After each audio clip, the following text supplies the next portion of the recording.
Reetta Hurske recently had a highly emotional response to the outcome of the Olympic heats, which has drawn significant attention.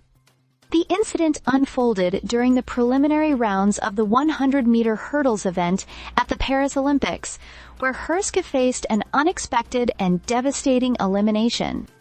Despite her impressive performance with a time of 12.83 seconds, which would have qualified her for the semifinals in 2 other heats, she fell short by a mere 0.02 of a second.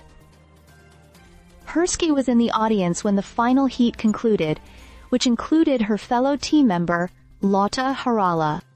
As the runners crossed the finish line, Hurske's frustration was palpable. She reacted with visible distress, slamming her hand and crouching down in a display of deep disappointment. The situation was exacerbated by the fact that Harala, who ultimately won the heat, was also from their shared club, Tamperine Pyreno. In an explanation provided through a message, Hurske clarified that her reaction was not directed at Harala's performance, but rather at the time displayed on the scoreboard. She expressed her frustration at the timing discrepancy that left her out of the next round.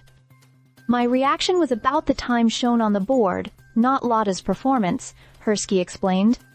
"I missed advancing by such a slim margin, and seeing that in Harala's heat made it even more upsetting. I'm thrilled for Lotta and proud of our club's achievements." Hurske's elimination sparked discussions about the fairness of the current competition format. The heats did not include time comparisons, which would have been standard in previous athletics events. Instead, advancement was determined purely by placement in each heat. This method resulted in 3 athletes advancing to the semifinals with slower times than Hurske's because of the heat's results, rather than an aggregate time comparison. Expert Lotta Harala weighed in on the situation, suggesting that the system still requires refinement. There's room for improvement in the current format. Some events use time comparisons in heats, while others don't, which can create inconsistencies, Harala said.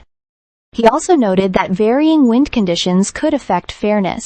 Hurske's heat had a favorable tailwind of 0.4 meters per second, whereas Harala's final heat faced a headwind of 0.2 meters per second. Even minor differences in wind conditions can influence performance, so perhaps the perceived injustice isn't as severe as it seems. Though Hurske's disappointment is understandable, Harala added. The emotional intensity of Hurske's reaction underscores the personal stakes and competitive spirit inherent in the sport. Despite the heartache, she remains supportive of her teammate and optimistic about future improvements in the event structure. Stay subscribed for more videos.